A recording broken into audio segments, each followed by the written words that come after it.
Man, all right, guys, welcome along to 420 News for the second time today. Well, for some of you, it might be the first. Apologies there, guys. I see John Q there is reminding me it's gone past 420.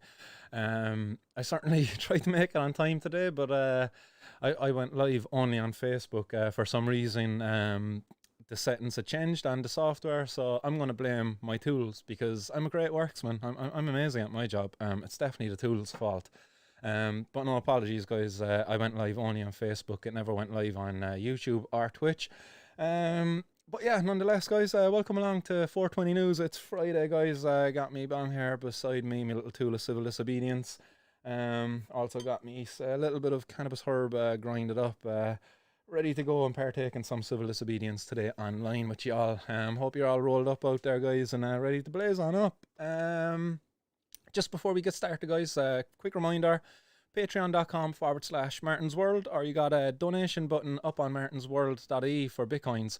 If you want to support the show, guys, all of the funds that will be gathered will be put towards establishing a cannabis activist club, hub, or a cannabis club in Cork City to bring together our community so we can not only socialise but organise ourselves so we can be better represented for legalisation as it happens here in Ireland. So I have been beginning the process there of looking at places, and early next week I will be going out there, and hopefully within the first week or two of next month I'll have secured the keys for somewhere. But yeah, apologies guys for missing the old 420, guys. You probably are left there blazing up and all. But yeah, we'll get on with the show anyway today, guys. I have a bit of news there for you, and yeah, the first bit of it, unfortunately, it is that the Gardaí again have taken €720,000 worth of cannabis off of the streets. Well done to the Gardaí. Do you know what I mean? That they're out there taking this dangerous plant material away from so many people who want it. Do you know, and it would have only brought them probably joy. But unfortunately, here we have all of this cannabis that's going to be getting destroyed again. So it's going to be going up in smoke, but nobody's going to get to inhale it, unfortunately. Yeah, so this is the Garda National Drugs and Organised Crime Bureau, along with the Revenue Customs and the Garda Dog unit, stopped and searched 4 vehicles in West Dublin, and they searched 4 addresses also in Dublin, Meath and Louth.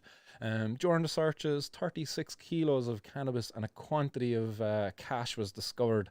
There's 3 men there to being arrested. One is in his, 2 are in their 30s, 1 in the 40s, and they're now held under the Section 2 of the Criminal Justice Trafficking Act, Drug Trafficking Act.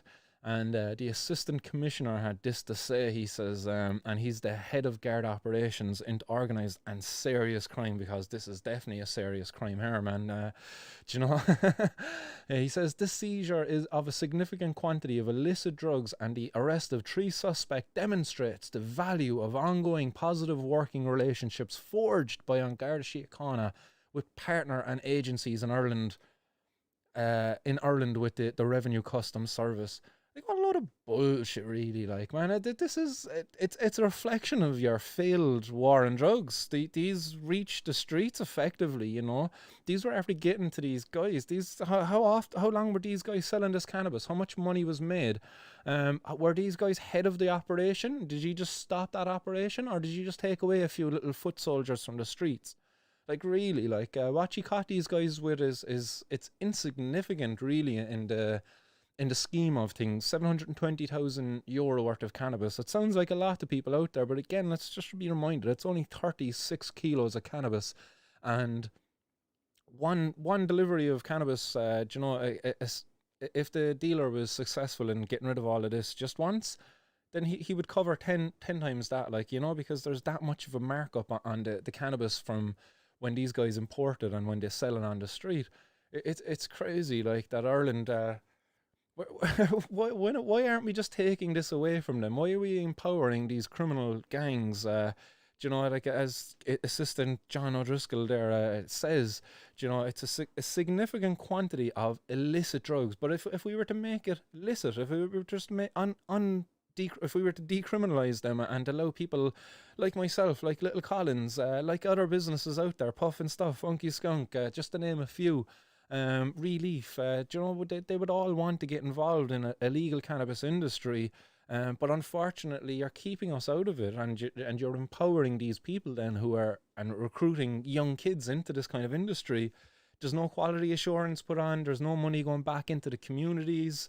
It's ridiculous what you're doing, and continuing it. It's a massive, massive failure. And each time this happens, like you think the commissioner John O'Driscoll would turn around and say, "This is getting a bit annoying. No, we're seizing so much cannabis. It's about time the government would come along and just legalize this already, so we can go and focus on real crimes." Like, rather than keeping up the charade that this is a serious crime, it's a bit of cannabis. Come on, like, in fairness, the most dangerous thing that can happen is it'll fall in your head from a height.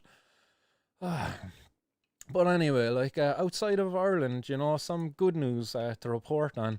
And just before I go there, I just want to show you the seizure. So that was a tweet, but there is the seizure. This is what 36 kilos of cannabis looks like, all wrapped up in the packaging here. It's going to be quite easy to get this passed. It's probably delivered by on post, one package at a time or something, or a big box. You never know. But it's so easy for it to get to the streets, and the guards they're fighting a losing battle. Like, it's about time we just divert our efforts to worthwhile causes. This is not worthwhile. And this was their tweet then, like, because they have to tweet, do you know what I mean? The Gardaí have to pat themselves on the back for this amazing work that they're doing, the bloody sausages. Gardaí have seized 720,000 worth of cannabis, 22,000 in cash, and arrested 3 men following a search operation carried out on the 25th, which was yesterday. The Garda National Drugs organised, all of those units there involved, so they had dogs out here again. They had people out here. Those dogs could be out there sniffing around for bombs or something, or trying to find, I don't know, dead bodies or something. Something's more better than getting them to find cannabis. Unless you lost your cannabis and the dog's helping you, or you find it. There's no point bringing dogs out to find cannabis. Like, there's so much better things you could be doing with that dog, and the people who are handling him as well. It's crazy to think. But anyway, nonetheless, Ireland continues to fight a losing war on drugs. They're not willing to admit that they've been defeated, so they're just doubling down and looking the bigger fool as the days go on. But meanwhile, in other places in the world where we're kind of being laughed at, really, but they were slow to get this done, but it's Morocco. And I changed the old background there because we've the beautiful Rift Mountains there in the background there. A place I hope to visit someday, actually, and especially given the news above. So Morocco is going to legalize cannabis next week. So I only reported there on Wednesday's 420 News that the government were to begin discussions yesterday. Well, it's been leaked now early this morning that they're going to legalize cannabis, and it's going to be only in certain regions in Morocco where the production of cannabis is traditional and cultural, I suppose, within that region. And again, just to remind people guys out there that cannabis is the most widely consumed substance in Morocco, apparently anyway, according to some of the reports I've seen. And despite this, it has largely remained illegal over there, although there has been certain regions where the production of it has been tolerated, and but the export of it is largely frowned upon by authorities, and they came down on it heavy over there for years. But thankfully, after discussions yesterday now, they're heading the right direction now. They're going to do very good over there. It'll be very interesting to see. I was only chatting with my buddy Graham, who was over there a couple of years ago, and he talks about, how some of these regions up there in the Rift Mountains where they produce this stuff, it's very primitive, I suppose. Their way of life is very simple, and it'll be very interesting to see what this will do for them now. How their industry now becomes legitimized, and they can be more accepted, I suppose, in the world's eye. Their product now is going to be seen around the world, as it always was. It was seen always as a good product. Moroccan hash, happy feckin' days, as long as it wasn't that soap bar. But it'll be very interesting to see how this will go for the Moroccans. I know when I was over in Amsterdam, I bought some Moroccan hash in the coffee shops over there. But I was always curious as the route in which it got. The farmer who produced this, how much was he paid? Who did he have to deal with to sell the product to, who was bringing it from Morocco over to Amsterdam? Because it was illegal to make that journey. Somebody had to do it. Was it some criminal? Was I supporting Al Qaeda or some other sort of terrorist organization through buying my hash that came from Morocco while I was in Spain or in Amsterdam? These were questions I kind of have, and it's going to be interesting to see now how Morocco will deal with this in time to come. But what the bill, at least the leaked version of it, is proposing to do is set up a farmers cooperative, and tightly controlling what happens to the cannabis plant. So the only people who are going to be able to set up over there are natives, so people who actually are living there, I suppose, citizens of Morocco, and you can only do it then if you're in these certain regions. It'll be quite interesting to see that they say that previous estimates of $8 billion, which was done by BBC. The Moroccan government yesterday commented that they reckon that that's an underestimated value. That they reckon the value of the market is somewhere closer to 15 billion. And what they talk about as well up there is that all along the farmers in this market that was worth 15 billion, the farmers would have got about $500 million, and it was the criminal organisations involved in the trafficking of the cannabis and cannabis resin out of Morocco. They made the other 14.5 billion.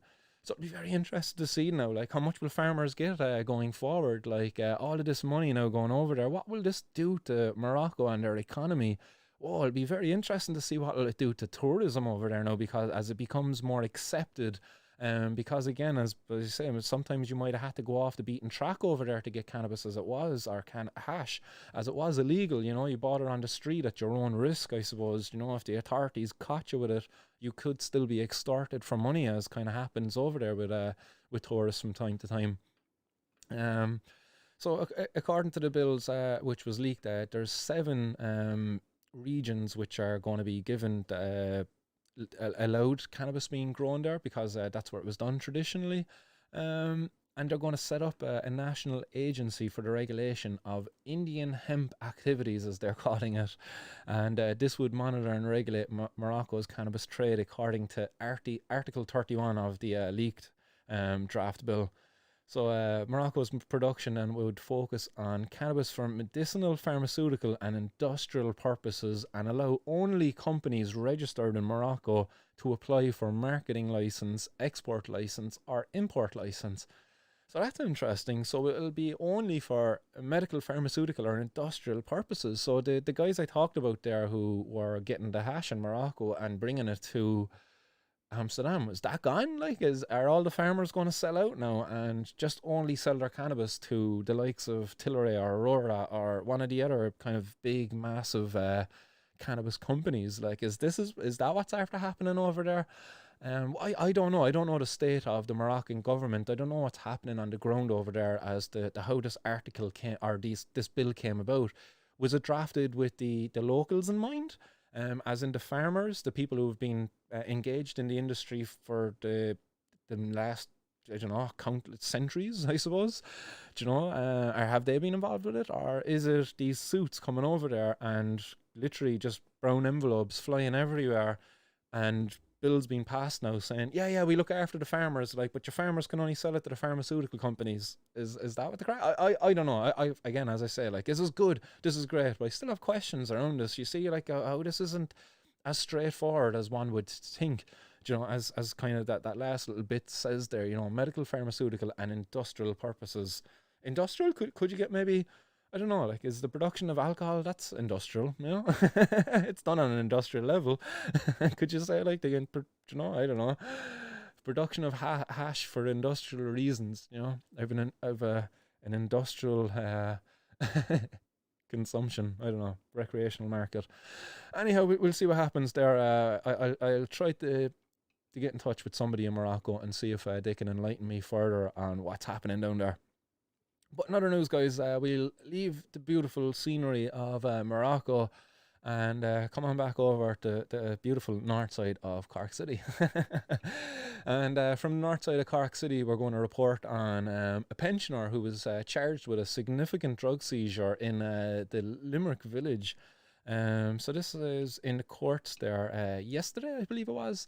And this was with a 67-year-old man who was caught with €30,000 worth of cannabis after an intelligence-led operation, which saw his house being raided.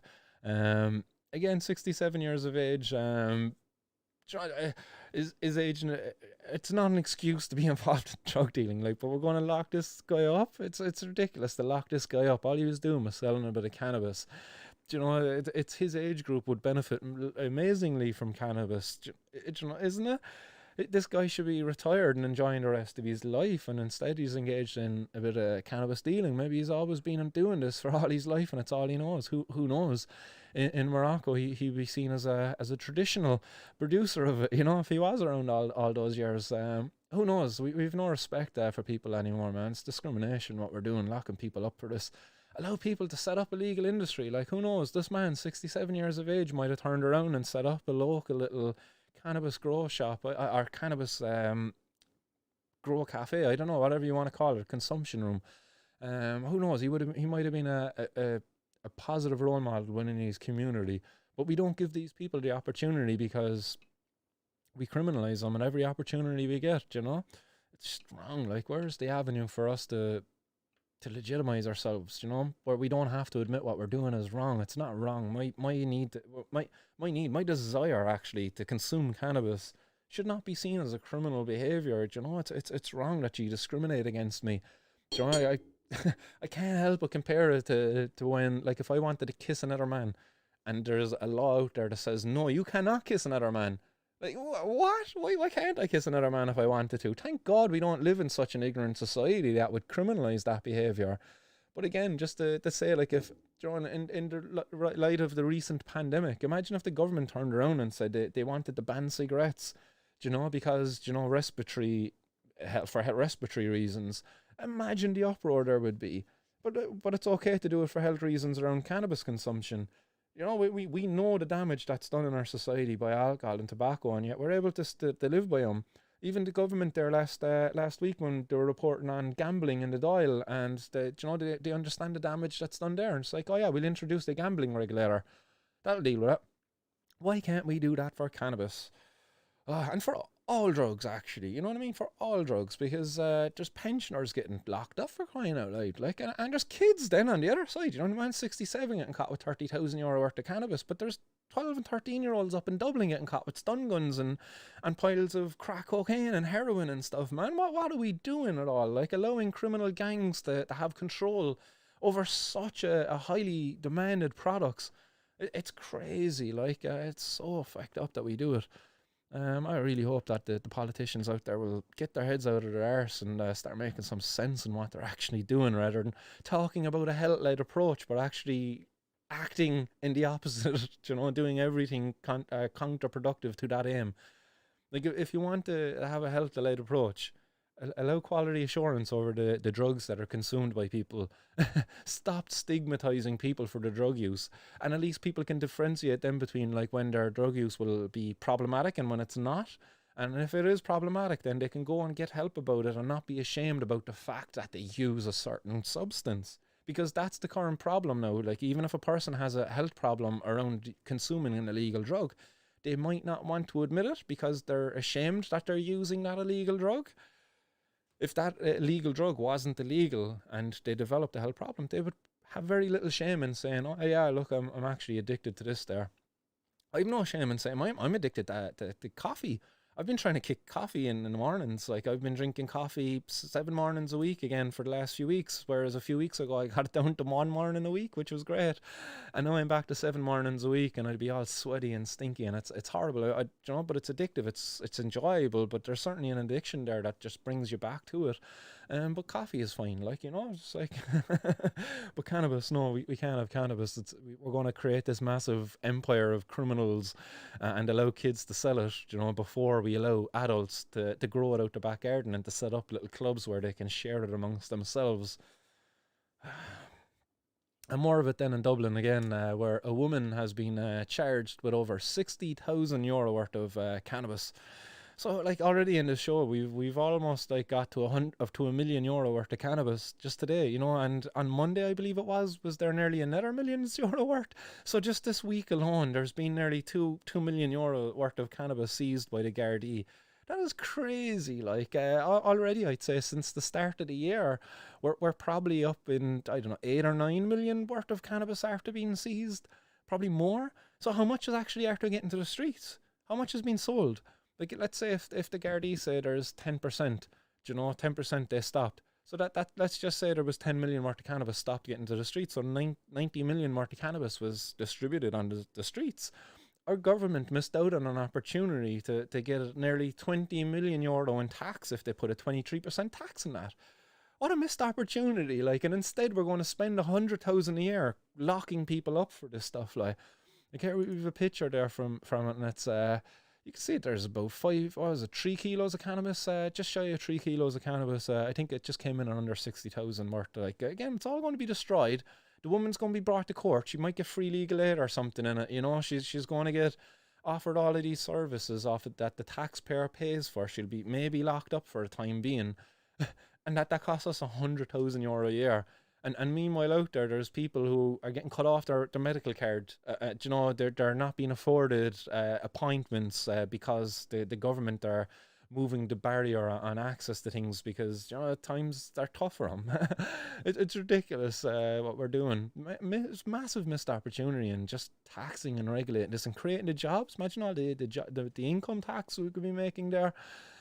I could go on and on. And I hate talking about money in the industry because we don't want to legalize it for money reasons. We want to legalize it because of the people and the reasons that the wrong that are done to the people and the wrong that's done within our community because of it being illegal. That's the real reason why we want to legalize it. We don't want to legalize it to create jobs or to make money.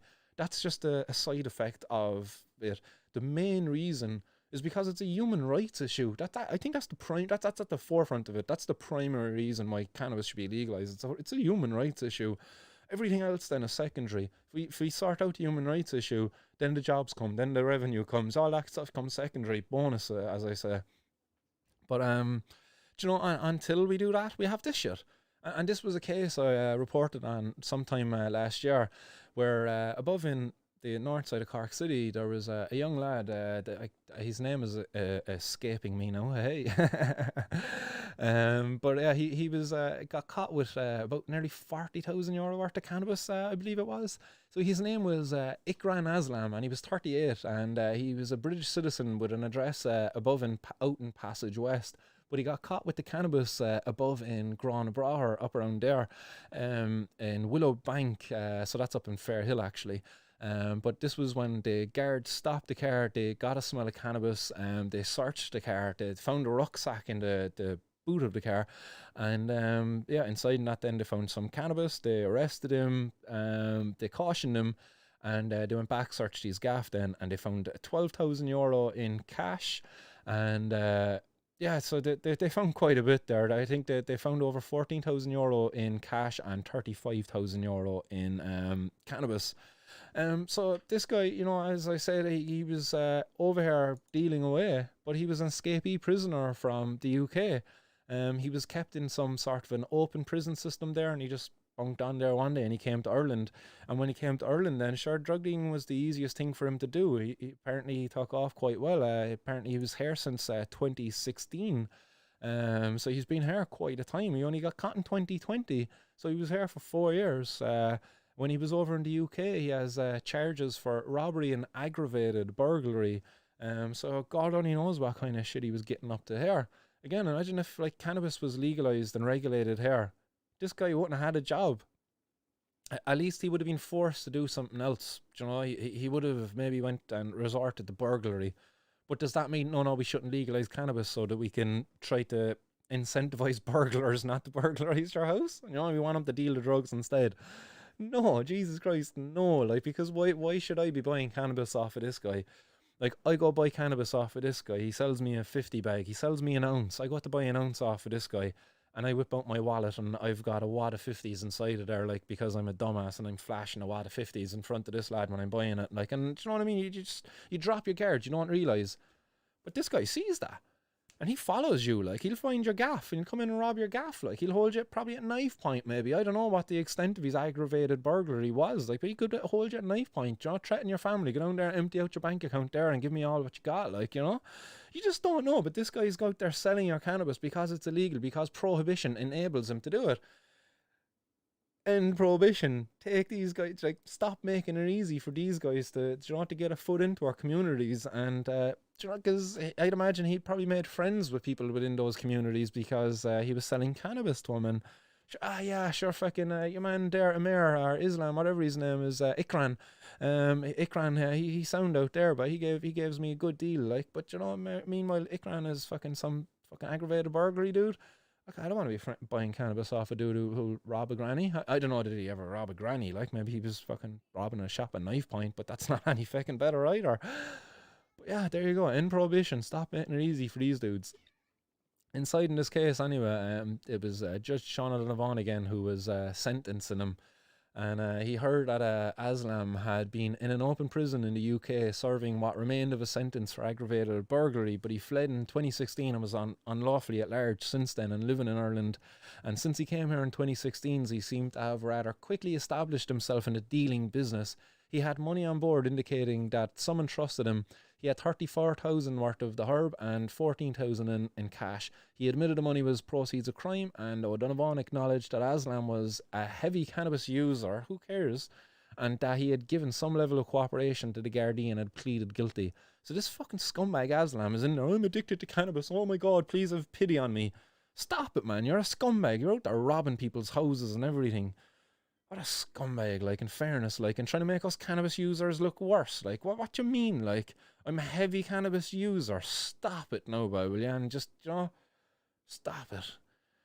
I don't want to be I want these dudes to be out there, like, fucking representing our community. Like, he's a scumbag. He's out there robbing houses. Like, if we legalise and regulate cannabis, like, you let him go off and rob houses and the cops can lock him up for a long time then because the cells won't be occupied by people like me who just want to consume a little bit of cannabis, like. This is what I'm saying, like, free up the cells for people like this scumbag who'll rob your house. Not me, not cannabis consumers, not drug users. No drug user should be locked up for their drug use. If a person wants to rob your house, by all means, lock him up and throw away the fucking key. Especially if he does it under, like, duress, if he goes in there with a weapon and shit, like. But anyway, look, sorry, I'm getting pissed off there now with this scumbag. Anyway, other news out there, guys. There was a man due in court today because yesterday, on top of the €720,000 worth of cannabis that they seized at the start of the show, here's another €200,000 worth of cannabis, and this was in Trim. So they didn't catch people in the middle of trimming cannabis. For people out there who might know, Trim is a town or a village in I believe it is in Meath. Am I right? Is it in Meath? Geography. Yeah, yes, I got that one right. Meath.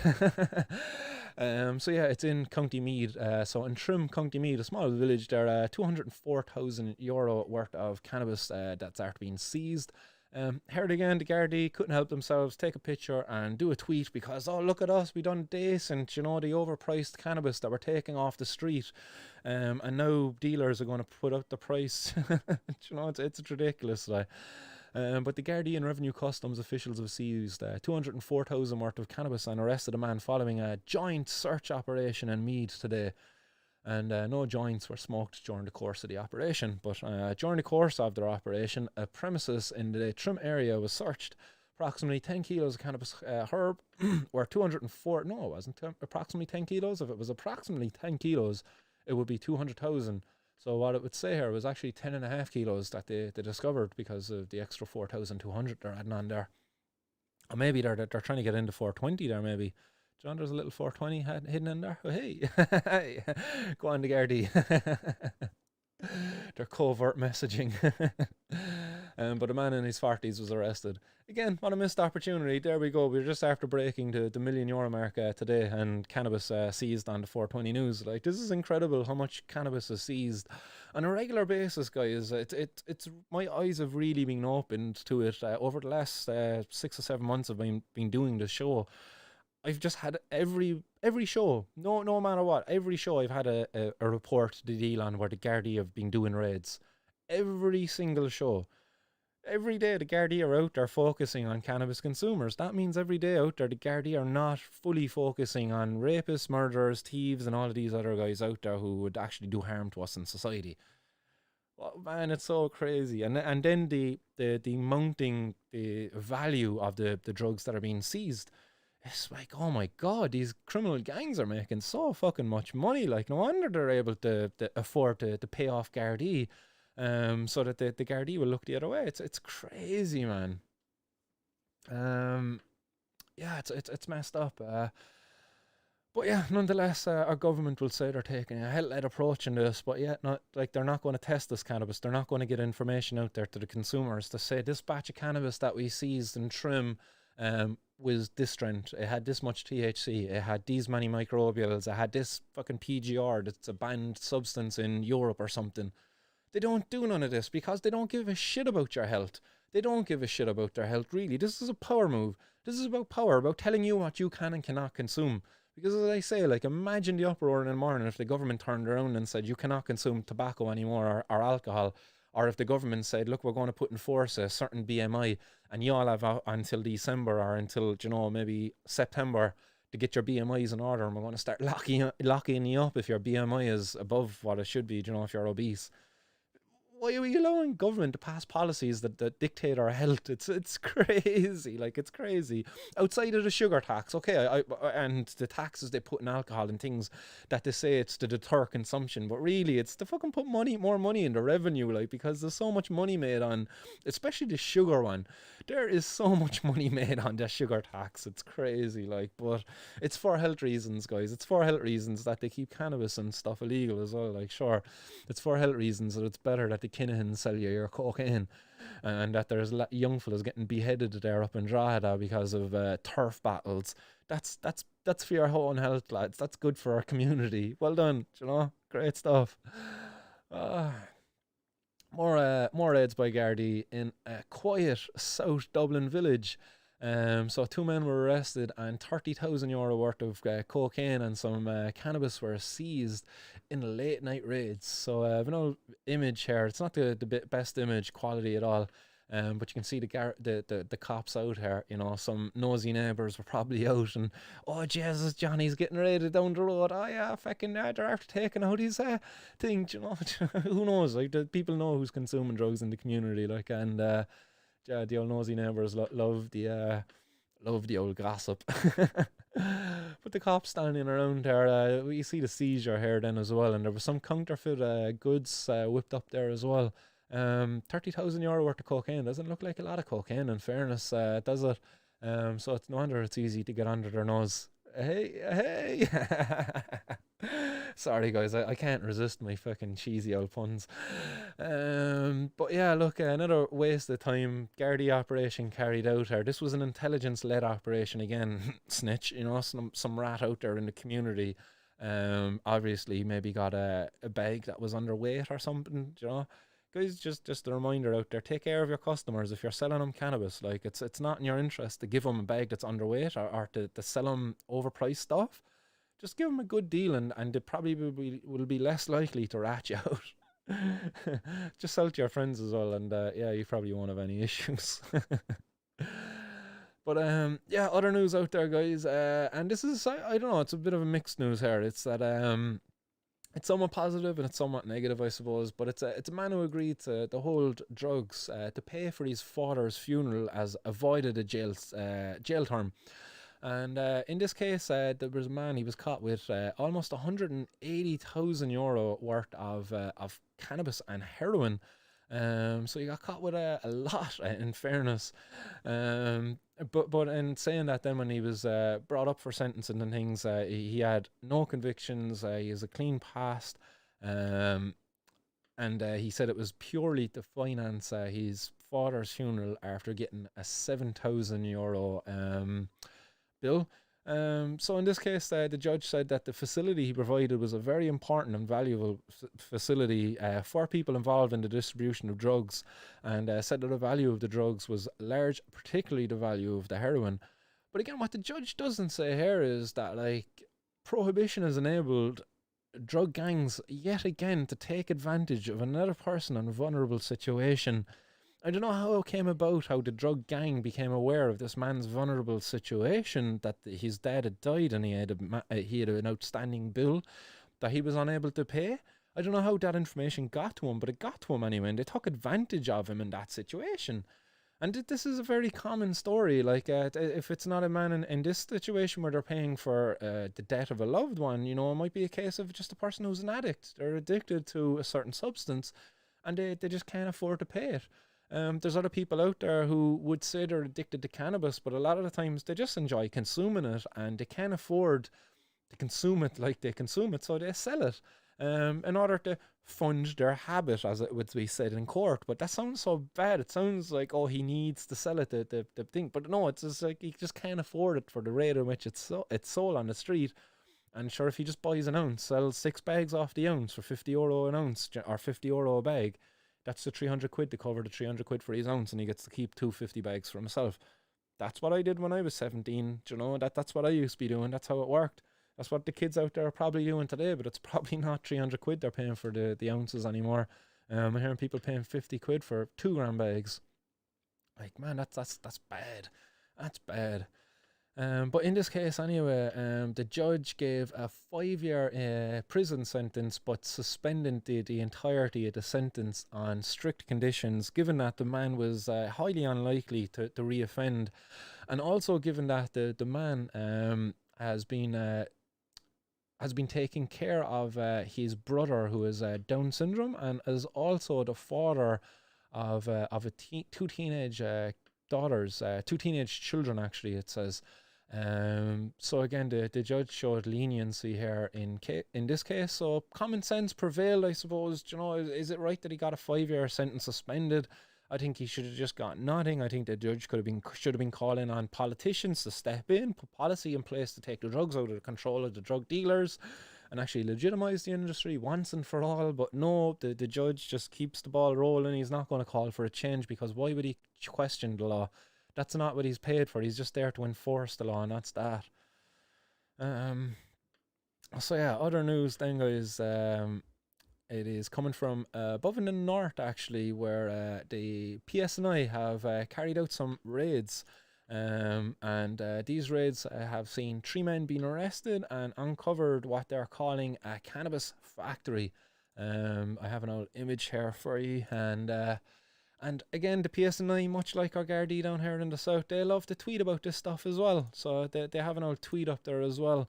And I thought it was interesting to share this tweet. Detectives from the PSNI Criminal Investigation Branch and Paramilitary Crime Task Force investigating an incident involving a significant gathering of men in the Pitt Park area. So they carried out a search in relation to terrorism. Our investigation into the gathering of Pittsburgh linked the East Belfast UVF is continuing, and today's arrests were conducted under the Terrorism Act. Those arrested will now be questioned in Musgrave Street Serious Crime Suite. I will continue the appeal to anyone in the community who has information or footage regarding the incident or criminality in the area to contact the police. Was that the right one? Was that to do with the raid? Yeah, I believe that was to do with that. Feck, did I just take the wrong tweet? Shit. I have to double check that now. I'm just questioning myself. Did I take the wrong tweet off of their page, because there was 2 tweets right next to each other? But anyway, like if the operation here is as I read it on their thing, is that the operation was to do with terrorists to the UVF, and it led them to the discovery of a cannabis farm. So again, why I brought this story up again is, guys, know your source, know where you're buying your cannabis, because do you want to be funding these kind of paramilitary groups that are out there doing untold harm in our communities? And again, I don't know what the operations of the UVF are, but it can't be any good. I would much rather see companies like Little Collins, or I don't know what the local CBD stores above in the north would be, but I would love to see those kind of things set up. You know, Barry Brown, an activist above there with he was with Sista, someone like him. He has an hemporium, I believe he calls it, a little museum that he does for like cannabis. And I'd imagine he click of the button, like just quick flick of the switch, and he would be able to set up and sell cannabis. But unfortunately, it's the UVF that the government and the policymakers want doing it. So yeah, and then to make things worse, across Northern Ireland and the UK, The PSNI and the authorities have been carrying out raids in stores over there. So CBD shops have been targeted in Northern Ireland and the UK, and these reports have been coming in across different social media channels. One store I've been hearing of is Trash. It was called. Here's the image of Trash there, and that's above in Derry, and you can see the PSNI vehicles outside of there carrying out a raid inside. Apparently this is not the first time they've been raided, but there was other stores in Derry as well got raided. Apparently the CBD Lounge is another place. I think they sell CBD flowers or vape stuff. So they got raided as well. And it's been kind of noted then that is this in relation to the preparations on March 1st, which, as I said at the start of the show, is only on Monday. New regulations come into effect in the UK and Northern Ireland, which see only isolated CBD products being allowed to be sold. So this was a post that was up on Cedar Future by Phil CBD Evans, and he says, so it seems the PSNI are out in force as too in England, busting CBD shops left and centre, and are they preparing for March 1st? So on March 1st, what comes into effect is all of these full spectrum products now will be no longer allowed to be sold on the shelves. They'll be effectively illegal because they're full spectrum. The only thing that will be allowed to be sold will be broad spectrum and isolates, I would imagine. Broad spectrum, if you don't know what it is, it's where there's after being a chemical scrubber put through the ice or put through the extract in order to remove the THC. And therefore kind of takes away the quality, the overall quality of the product. So it'll be interesting to see if this is in relation to that. Are they stepping up efforts to take these products off of the shelf before Monday? Who knows? Will we see increasing raids going on over in the UK as those regulations come into place? I will be keeping a watch on that. As I say, it's unfortunate that these CBD products are getting caught up in this. You know, they're not narcotics. It's Brexit now, unfortunately, is taking the UK out of the EU. But the EU Commission has stepped in now and said that what Ireland are doing is wrong. So I wonder, like, what happens now at the UK? Like, can they just operate with impunity now and just put in their own laws? I suppose they can effectively, since they're not in the EU anymore. Maybe the boys up north now evermore want to join down there with us. Yeah, so more news coming out of the UK then. There was the ex-boxing champ, Junior Witter, and he's fuming after the cops found a cannabis factory in a house he's been renting out. So pictured here is Junior Witter, a retired boxing champ, and yeah, he was renting out his home, which he owned for the last number of years, and the cops unfortunately made him aware that it was after being found vandalised in what's believed to be a robbery by a rival drug gang in Sheffield. So Junior, who retired 6 years ago, said he owned the property and rented it out. There was a break-in and now he's just left with a lot of a mess to clean up, and he's not happy with it at all. He says, I don't have anything to do with cannabis, so it's right annoying. I don't know, that sounds suspect. Maybe it actually was his grow, and he's like, oh, I've nothing to do with cannabis.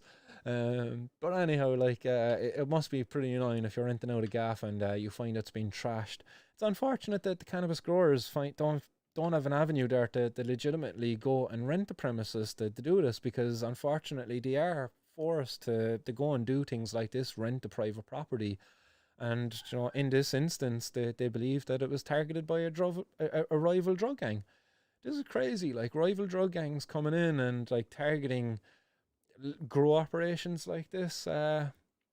It's mad to think. How many cannabis plants were found in the property? It doesn't really say actually. But the police say they're investigating the drug farm and the break-in.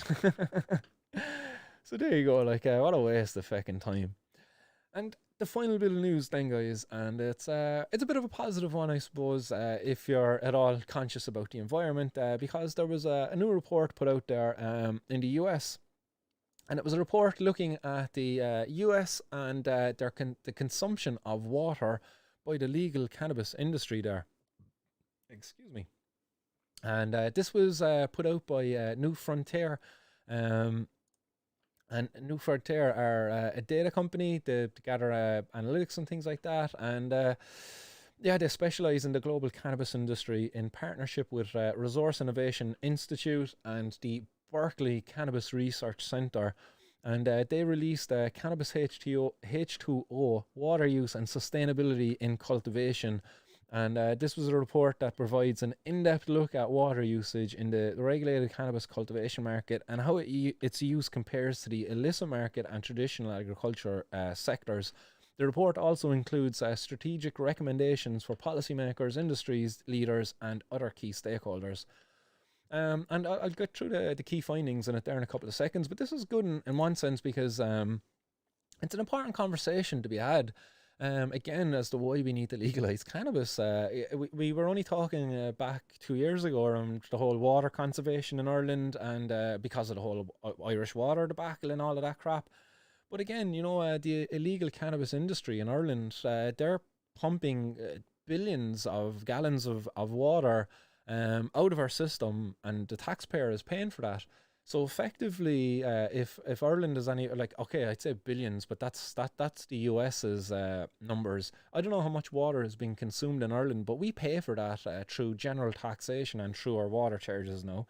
Um, but again, imagine if cannabis was a legal, regulated industry, those companies would be paying water charges. They would be paying for the water they consume, and we would be able to make sure that they are being responsible around their water consumption practices. It's crazy to think, but as I say, this is positive news because it's getting things in the right direction. We should be getting the cannabis industry towards sustainability. We should be looking at things like rain collection water systems. We should be looking at better farming practices where there's less water needed for the crop because more water is retained within it. Using things like cover crops. If you haven't ever heard of that, a cover crop is just a crop that covers the ground.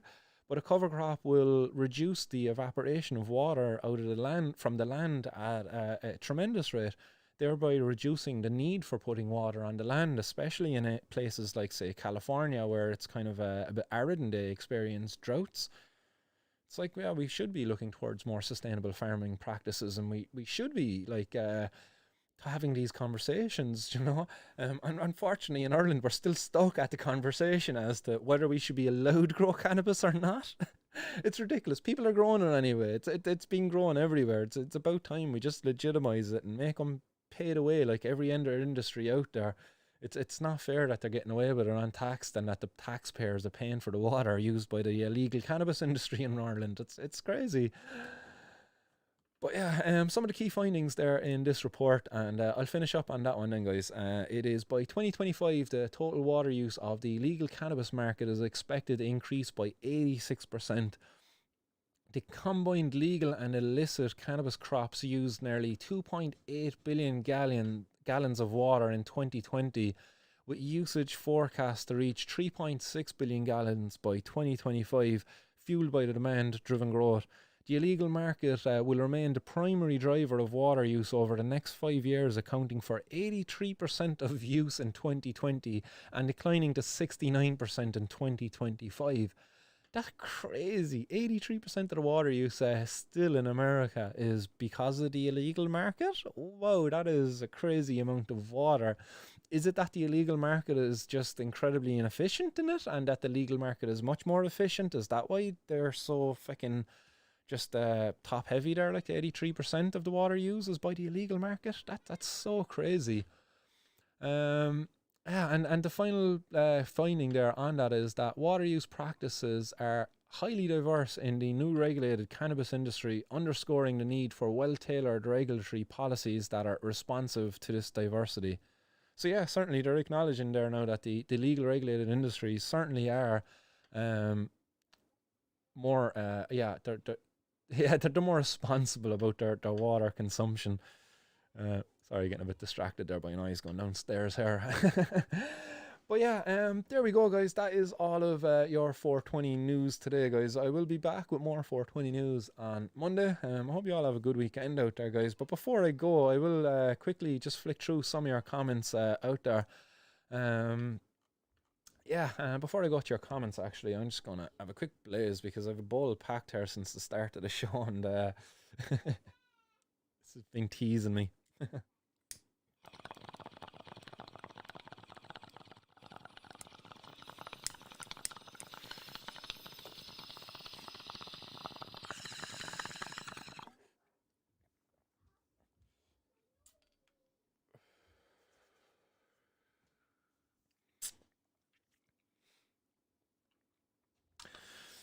Yummy. So, guys, the comments out there, and again, as I always say, guys, I apologize. I can only get through the comments that kind of come up here on the the side as I see them. But Jar Kelly says, "What's that cocaine smell like?" I don't know. The last time I tried to smell it, I couldn't smell anything. So I'll let you know if I ever try again. John Q says, "Coke is everywhere, man. Tell me about it. Don't I know? It's probably easier to get than cannabis, to be honest." Dave Gorman says, "As we know, a lot of guards are fond of the cocaine. 100%. You're not the first person to say that in this show either, and I guarantee you won't be the last." Jerk he says that guards and solicitors love the coke. Yeah, solicitors certainly added in there as well, and I wouldn't be say the judges wouldn't be shy of it either. Certainly paid enough anyway to be able to afford it.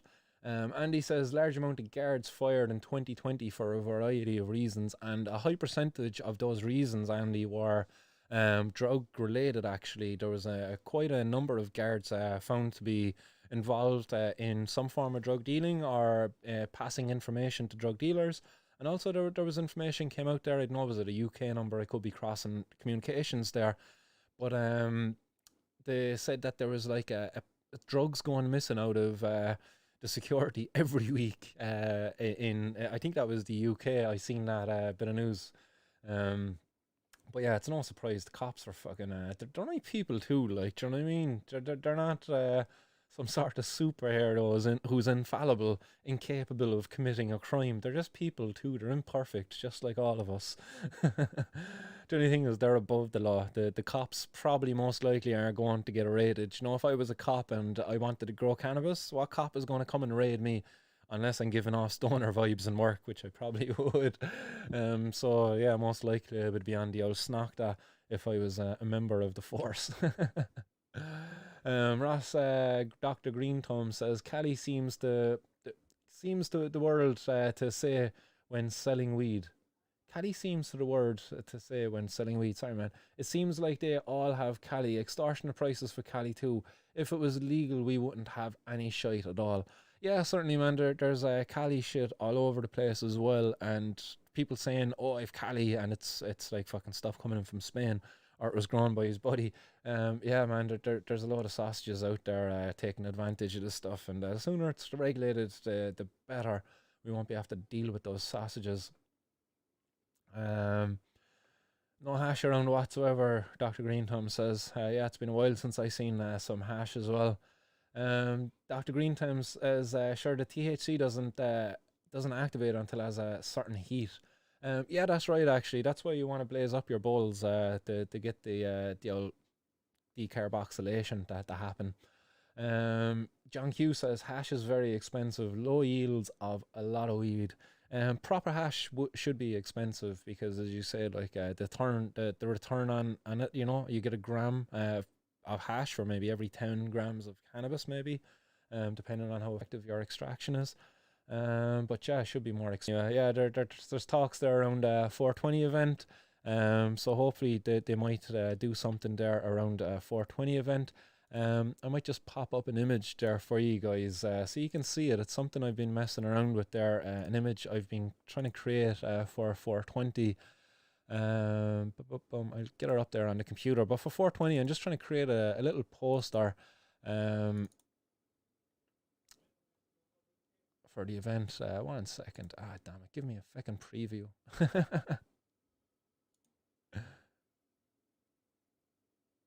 think that's it. No, that's not it.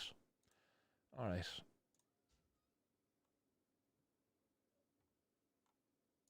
Get rid of that.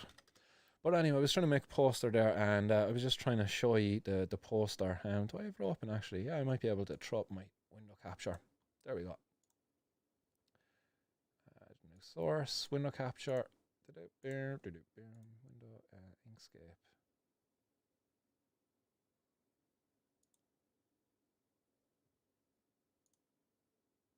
There we go. So you should be able to see that there now.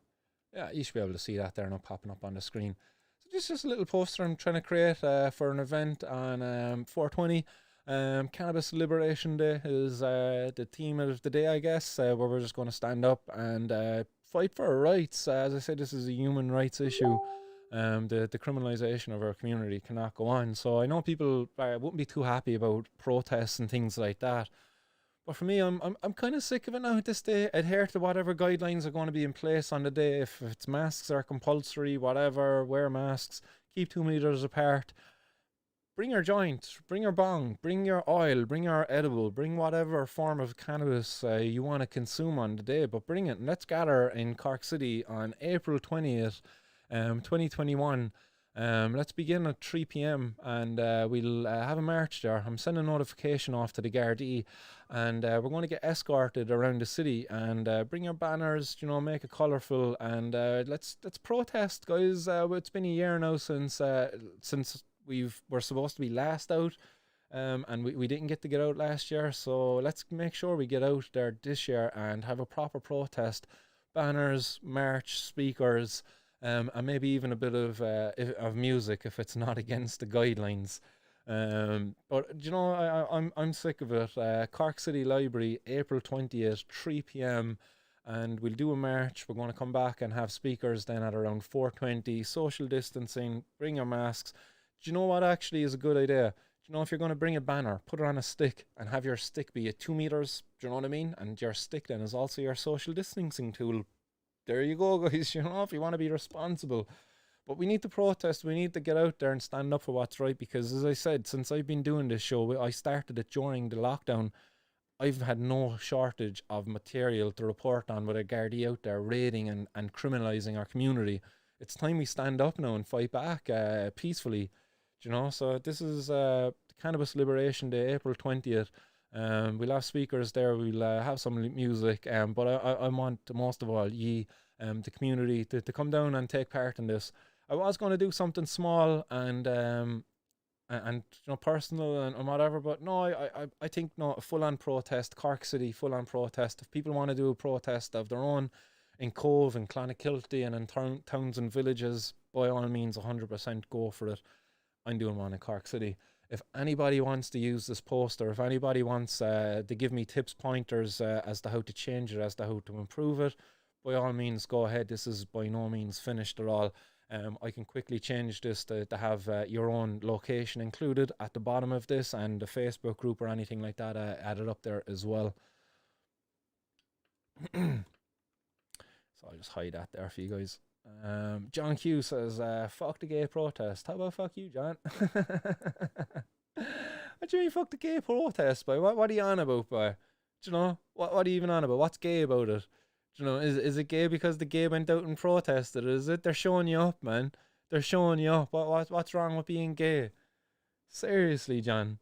Get off the stage, dude. I am Toby. I'm going to a gaffer tonight. Anyway, social distancing event, of course. Happily day, man. Shalom, John. Shalom. Francis Carolyn says, I'm coming as long as we don't turn around. We don't turn around with lockdown. Can't wait. Nice poster, Martin. Nice one there, Francis, man. Happy days. It's good to see there the people are coming along. Martin Horgan says, Normal Ireland. Hopefully we'll see Normal Ireland out there as well. Keith Griffin says 100% there as well. Happy days, guys. See that we've got some commitment already out there from people. And again, guys, if you want to set this up in your own area, and again, like John, if you're out there, guys, and maybe John has a health condition and he can't wear a mask, I'm not discriminating against anybody. I'm not telling anybody you have to wear a mask to come to this. If the government are saying it, the government are saying it. I'm not going to be there on the day telling people to say it. That's the guards' job, not mine. My job is going to be bring the community together and organise a protest. I'm telling you now, follow the guidelines if the guidelines are in place. If you don't want to do that, I'm not going to force you. Sir Roland the Great says, any news on the Irish Activist Hub? Yeah, there's certainly things happening there. So if you want to get involved, if you're over on Facebook and you want to get involved in the Cannabis Activist Alliance, pop me a message and I'll get you an invite there to the group. Guys, that's kind of all your comments floating in there. John Finnegan says, yes indeed, Mart. King Green says, I'll be there as long as the 5 kilometre bullshit is gone. And Michael Lane, government can't be wrong. Love the poster, Martin, says Teresa. And I am Toby says, I'm going to go back to see programming anyway, Martin. And Jared Kelly says, thanks. And I'm Toby says, see you later. Guys, your comments are just flying in there, guys, and just reading them as they're coming in now.